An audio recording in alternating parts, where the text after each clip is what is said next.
great to see you. The Kremlin said that this vote shows the country that Russians are really rallying around Vladimir Putin. Unsurprising statement from them, isn't it?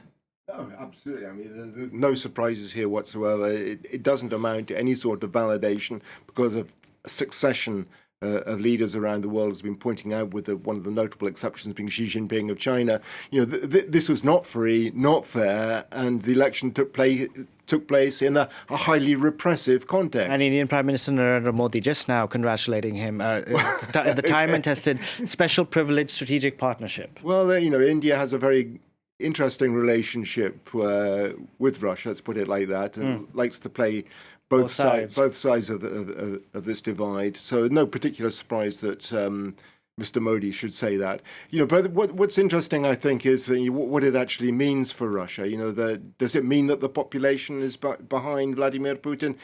Almost certainly not. It's impossible, really, to extrapolate very much from this. But if these had genuinely been free and fair elections, I don't think the result would have been anything like this. And it is interesting to look at the figures for the vote in countries outside of Russia where Russians voted. And some of them are very interesting indeed. If you take countries where there are very large Russian populations from the days of the Soviet Union, Kazakhstan, for instance, where 3 million Russians lived, only 9% of the Russian electorate there voted for Vladimir Putin.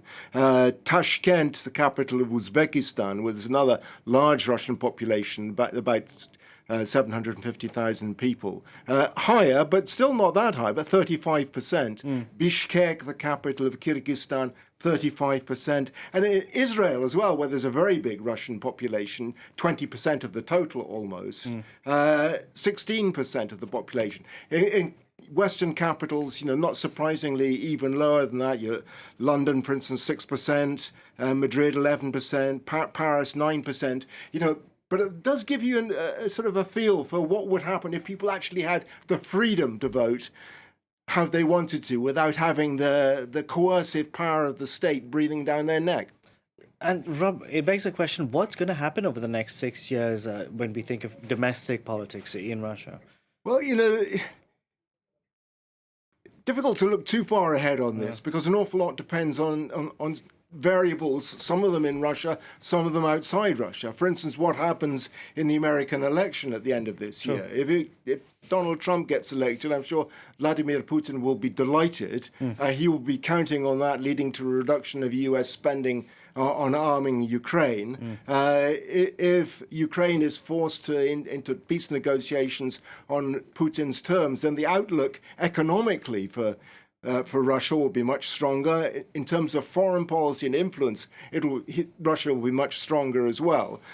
So there are a lot of variables out there. But one of the things I think that must be worrying Putin at the moment, and could hobble his chances of really taking Russia in the direction he would like to take it in, is the economy. At the moment, GDP is growing quite fast, faster than most, if not all, of the G7 countries. But it's very much dependent on the amount of money that's being spent on the military at the moment, on defense, particularly, obviously, the war in Ukraine, but also the amount of money that's being spent on soldiers' salaries, on payoffs to families whose sons or husbands have died in the war. The amount of spending, state spending, is higher now than any time since the end of the Soviet Union, just to give you an idea of how things are. That can't carry on forever.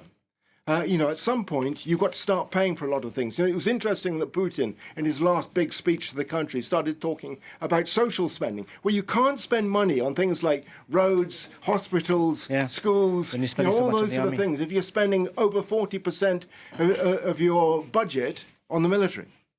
Rob, thank you very much for that. Rob Parsons there.